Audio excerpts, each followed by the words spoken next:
Students class K6 subject English B class. आज आपके साथ मेरा लेक्चर नंबर 4 है। इस लेक्चर में जो हम टॉपिक्स डिस्कस करेंगे वो है एडजेक्टिव्स और एडजेक्टिव कंपैरिजन। एडजेक्टिव्स के बारे में डिटेल मैंने आपको प्रीवियस लेक्चर में बताई थी। इस लेक्चर में मैं आपको इसकी एक्सरसाइज करवाऊंगी। यहाँ पे एक और पॉइंट मैंने क्लियर किया है, डेफिनेशन। आपने इसकी डेफिनेशन जो है अपनी नोटबुक्स पे लिखनी है। इंग्लिश बी की जो आपकी नोटबुक्स हैं उस पर आपने एडजेक्टिव्स की डेफिनेशन लिखनी है और एक्सरसाइज जितनी भी है वो आपकी बुक पे सॉल्व होगी। डेफिनेशन भी आपके सिलेबस में इंक्लूड है। नाउन की भी आपकी डेफिनेशन जो है सिलेबस में आपके इंक्लूड है। सेकंड टॉपिक जो है एडजेक्टिव कंपैरिजन, वो हम बुक पे सॉल्व करेंगे। पेज नंबर 43 से 47 तक इसकी एक्सरसाइज है और इसकी एक्सरसाइज हमने सॉल्व करनी है। डिटेल इसकी ये है कि इसकी डिग्रीज यूज़ की जाती हैं। 38 पर आपकी एक्सरसाइज ए है। Read each of the sentences given below and say whether the statement following each one is true और फॉल्स। हर स्टेटमेंट के नीचे एक सेकंड स्टेटमेंट दी गई है जिसमें पहली स्टेटमेंट के बारे में कहा गया है। अब आपने इसको पढ़ के बताना है कि ये स्टेटमेंट सही है या गलत है। इसकी डिटेल में आप लोगों को पहले भी बता चुकी हूँ। इससे बुक से आप दोबारा से रीड कर लीजिएगा और उसके बाद एक्सरसाइज सॉल्व कीजिएगा। Whose doorbell did you ring by mistake? किसकी दरवाजे की घंटी गलती से तुमने बजाई। Here whose is an interrogative pronoun। अब यहाँ पे जो whose इस्तेमाल हुआ है इंटरोगेटिव प्रोनाउन के तौर पे यूज़ हुआ है। ये स्टेटमेंट सही है या गलत, ये जो है बुक पे ऑलरेडी सॉल्व्ड है और ये फॉल्स स्टेटमेंट है। सेकंड है my favourite colour is black, what is yours. मेरा पसंदीदा रंग काला है, तुम्हारा क्या है। Here what is an interrogative adjective, this is false. क्यों फॉल्स है? क्योंकि इंटरोगेटिव एडजेक्टिव जो है नाउन के साथ आता है और उस नाउन के साथ आता है जिस नाउन को वो क्वालिफाई कर रहा होता है। अब यहाँ पे व्हाट आया है इसके साथ, तो इस तो नाउन नहीं है जिसको वो क्वालिफाई कर रहा है, इसलिए ये स्टेटमेंट जो है फॉल्स है। फिर है which book did you want to borrow from the library. तुम कौन सी किताब लाइब्रेरी से लेना चाहते हो। Here which is an interrogative adjective. अब यहाँ पे स्टेटमेंट ये सही है। इंटरोगेटिव एडजेक्टिव यही है कि जिस नाउन को क्वालिफाई किया जाए उसके साथ जो है इंटरोगेटिव एडजेक्टिव आए। यहाँ पे अब बुक के साथ आया है जिसको वो क्वालिफाई कर रहा है, इसलिए स्टेटमेंट ट्रू है। What remark did he make that got you so angry? Here, what is an interrogative pronoun?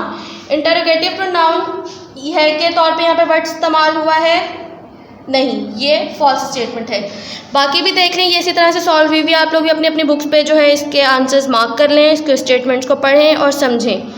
फिर आपकी है exercise B. Use the nouns in the box below to make sentences of your own in which the noun function as an adjective. यहाँ पे आपको nouns दिए गए हैं, stone, electricity, train, horse, leather, pearl, cloth, steel, butter, water. इन nouns को आपने अपने सेंटेंसेस में यूज़ करना है, लेकिन इनका फंक्शन क्या होना चाहिए, ये एडजेक्टिव के तौर पर यूज़ हो रहे हों। जिस तरह फर्स्ट एग्जांपल आपको बुक पे सॉल्व करके दी गई है, our neighbours are erecting a stone wall around their garden. हमारे हमसाए अपने बाग के गिर्द एक पत्थर की दीवार खड़ी कर रहे हैं। अब सेकंड मैंने बनाया है लेदर का, he bought leather shoes on this Eid. Third है इलेक्ट्रिसिटी का, he was there to read the electricity metre.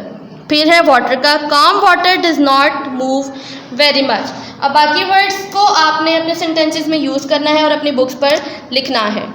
Exercise B के बाद एक्सरसाइज सी आपके सिलेबस में नहीं है। एक्सरसाइज डी करेंगे। Fill in the blanks in the sentences by choosing appropriate adjective from given in the box. यहाँ पे भी आपको एडजेक्टिव बॉक्स में दिए गए हैं, इसके अकॉर्डिंग आपने ब्लैंक्स फिल करनी है। First one is this room has been decorated by dash daughter, my daughter. Dash child received a small gift, every child. He slept on the dash floor, polished floor. I have made friends with the dash boy, new boy. I strictly do not use dash bags, plastic bags. बाकी blanks आप लोग खुद से solve करेंगे। Exercise E है fill in the blanks with the type of adjectives mentioned in the brackets. Every teacher praise the dash student. अब यहाँ पे आपने क्वालिटेटिव एडजेक्टिव यूज़ करना है, तो वो है स्मार्टेस्ट। फिर है it gives me dash the year to welcome you all. यहाँ पे आपने क्वांटिटेटिव एडजेक्टिव यूज़ करना है, तो यहाँ पे जो है इमेंस सूटेबल क्वांटिटेटिव एडजेक्टिव है। थर्ड आप खुद से सॉल्व करेंगे। Dash fires have been lying here for weeks. यहाँ डिमॉन्स्ट्रेटिव एडजेक्टिव यूज़ होगा, तो फायर्स के लिए हम यूज़ करेंगे दीज फायर्स।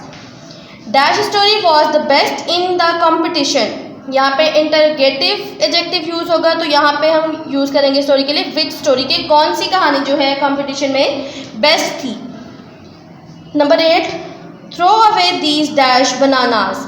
यहाँ पे जो है en के साथ आपने वर्ब यूज़ करना है जो en पे एंड हो रहा हो, तो यहाँ पे बनानास के लिए यूज़ होगा रोटन। हमारा जो टॉपिक था एडजेक्टिव, उसकी एक्सरसाइज यहाँ तक आपकी कंप्लीट हो गई है। अब नेक्स्ट टॉपिक हम साथ ही स्टार्ट करेंगे एडजेक्टिव कंपैरिजन। लेकिन इसको बयान करने से पहले मैं आपको बताती जाऊँ कि जितना भी आपको काम करवाया जा रहा है, जितने आप लेक्चर्स ले रहे हैं, ये काम साथ साथ आप लोग याद करेंगे। जो आपका कॉपी वर्क होता है वो आप कॉपीज़ पे अपने नोट डाउन करेंगे, जो आपका बुक वर्क है उसको बुक पर ही नीटली सॉल्व करेंगे। एडजेक्टिव कंपैरिजन क्या है? जिस तरह आप डिग्री ऑफ एडजेक्टिव करते हैं, उसी तरह से कंपैरिजन है कि एक चीज़ का दूसरी चीज़ से कंपैरिजन किया जाए। इसमें जो 3 डिग्रीज होती हैं वो है पॉजिटिव डिग्री, कंपैरेटिव डिग्री और सुपरलेटिव डिग्री। अगर सेंटेंस में पहले पॉजिटिव डिग्री यूज़ हुई है तो उसका कंपेयर में आपको कंपैरेटिव डिग्री यूज़ करेंगे।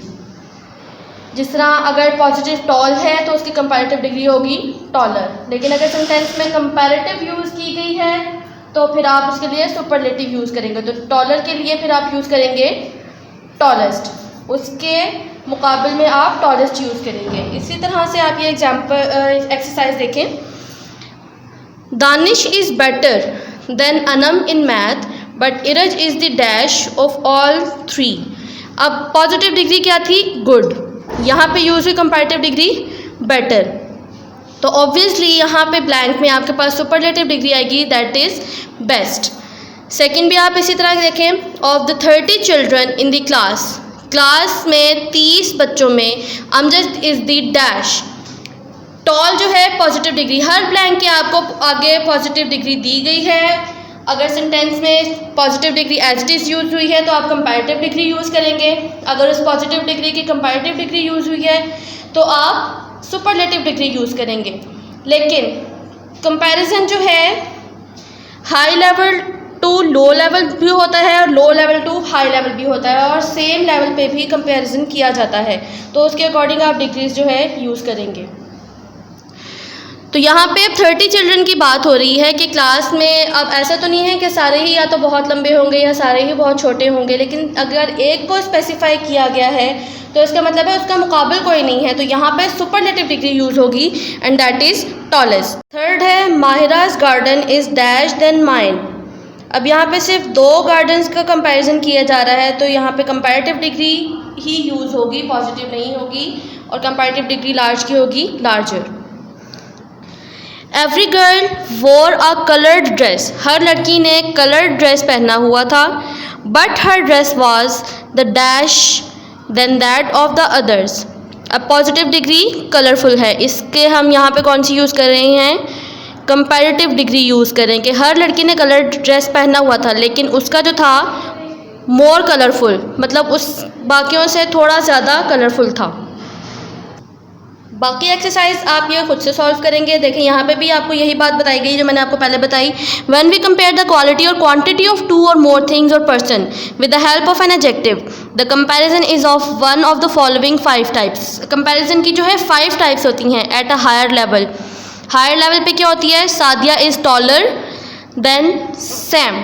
सादिया जो है सैम से लंबी है। लोअर लेवल पे क्या कंपैरिजन होगा? Sam is shorter than Sadia. इसको हम रोटेट कर देंगे, सब्जेक्ट नेम जो है वो ऑब्जेक्ट नेम पे आ जाएगा और ऑब्जेक्ट नेम सब्जेक्ट नेम पे चला जाएगा। Sam is shorter than Sadia.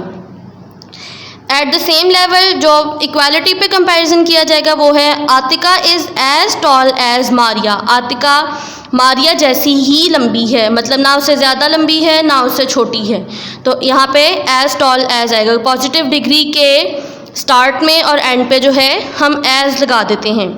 At the highest level, extreme पे जहाँ बात हो रही हो वहाँ पे EST का एडिशन कर दिया जाता है। Seema is the tallest among all the students, Seema तमाम स्टूडेंट्स में जो है सबसे लंबी है।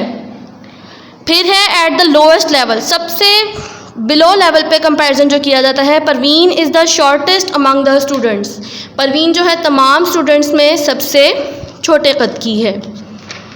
फिर है पेज नंबर 44। एक्सरसाइज बी भी आपकी ऐसे ही है जैसे आपकी ए थी। Complete the sentences with the correct form of words in the brackets. आपको पॉजिटिव डिग्री दी गई है, आपने देखा यहाँ पे कंपैरेटिव वाली है, ये सुपरलेटिव वाली है। Danish is dash than his brother, जब दो के दरमियान कंपैरिजन किया जा रहा है तो फिर आपकी कंपैरेटिव डिग्री आती है, तो यहाँ पे स्मार्ट का स्मार्टर आएगा। Mister Aleem is the dash teacher in our school. अब स्कूल में एक टीचर तो नहीं होता, अगर एक की बात हो रही है तो इसका मतलब है कि हाई लेवल पे बात की जा रही है, सबके दरमियान जो है सबसे बेहतर टीचर के बारे में बात की जा रही है, तो यहाँ पे सुपरलेटिव डिग्री यूज़ होगी और पॉपुलर की सुपरलेटिव डिग्री है मोस्ट पॉपुलर। एग्जाम्पल नंबर 8 देखें। They are all very good dancers but I found the girl who came on the stage last the dash. अब यहाँ पे भी तमाम डांसर्स की बात हो रही है कि तमाम बहुत अच्छे थे, लेकिन जो गर्ल सबसे एंड पे आई वो उन सब में बेहतरीन थी, तो गुड के superlative degree best. Mister Rahat is dash to my father.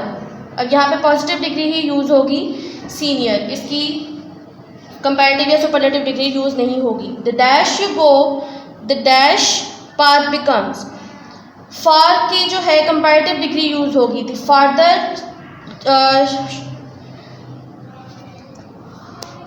farther you go the more difficult path becomes। इन दोनों ब्लैंक्स में ही कंपैरेटिव डिग्री यूज़ हुई है, बाकी ब्लैंक्स जो आपकी अनफिल्ड है वो आप खुद से फिल करेंगे। फिर है C, rewrite each of the sentences given below using the appropriate degree of comparison as indicated, one has been done as an example. First example आपको सॉल्व करके बताई गई है। The red dress was pretty, change to comparative degree. अब इस sentence में आपने comparative degree use करनी है। हर सेंटेंस के आगे आपको कमांड दी गई है कि आपने करना क्या है, उसके अकॉर्डिंग आपने जो है इन सेंटेंसेस को रीराइट करना है। The red dress was prettier than others, तो यहाँ पे आपकी कंपैरेटिव डिग्री प्रिटियर के थ्रू यूज़ हुई है। फोर्थ है the Himalayas are higher than the Andes, change using not with positive degree to show comparison. अब इसमें कंपैरिजन यूज़ करना है, आपने नॉट यूज़ करना है और पॉजिटिव डिग्री यूज़ करनी है। तो जैसे हमने पढ़ा था कि लोअर लेवल वाली यहाँ पे कंडीशन आएगी, स्टेटमेंट आपकी पलट जाएगी, जो आपका सब्जेक्ट नाउन है वो ऑब्जेक्ट नाउन पे आ जाएगा, ऑब्जेक्ट नाउन सब्जेक्ट नाउन पे चला जाएगा, और यहाँ पर जो है हायर की जगह नॉट जब हमने यूज़ करना है तो नॉट हायर आ जाएगा। The Andes are not higher than the Himalayas. Number 6, this test is difficult, the previous one was also difficult, show change to show equal comparison. अब इन दोनों टेस्ट में जो है हमने इक्वालिटी शो करनी है, उसको हम इस तरह शो करेंगे, this test is as difficult as the previous one. Degree देखें पॉजिटिव यूज़ हुई, लेकिन उसके स्टार्ट में और एंड पे हमने एज यूज़ किया।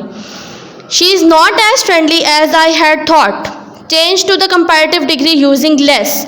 कंपैरेटिव डिग्री आपने यूज़ करना है लेकिन लेस के साथ। She is less friendly than I had thought. बाकी आपने इसी तरह प्रीवियस एग्जाम्पल्स की हेल्प लेके आपने इनको भी सॉल्व करना है। The new school playground is smaller than the earlier one, change to the positive degree. इसको आपने अब पॉजिटिव डिग्री में चेंज करना है, तो ये आपका बन जाएगा the new school playground is very small. Number 12 जो है सेम एज 6 है, जिस तरह आपने 6 को सॉल्व किया है ये भी आपका इसी तरह से सॉल्व होगा। 13 है the patient looks weak today, she did not look so weak yesterday, join in to a single sentence using the comparative degree. इन दोनों सेंटेंसेस को आपने ज्वाइन करना है लेकिन कंपैरेटिव डिग्री यूज़ करते हुए, तो ये सेंटेंस आपका बनेगा the patient looks weaker then yesterday. बाकी जो आपकी अनफिल्ड है अनसॉल्व्ड है वो आप खुद से सॉल्व करेंगे, और ये टॉपिक आपका यहाँ पे एंड हुआ है। नेक्स्ट लेक्चर में आपको नेक्स्ट टॉपिक करवाऊंगी, लेकिन एक बात आपको दोबारा बता दूंगी, जितना काम आपको करवाया जा रहा है, जो भी कॉपी वर्क है, जो भी बुक वर्क है, उसको अच्छी तरह याद कीजिएगा। ये काम आपका सारा इन लेक्चर्स में कवर हो रहा है और आपने इसी के थ्रू अपने कॉन्सेप्ट्स क्लियर करने हैं। तो इनको अच्छी तरह से याद कीजिएगा और जो नोट करने वाला काम है उसको नीट राइटिंग में नोट कीजिएगा।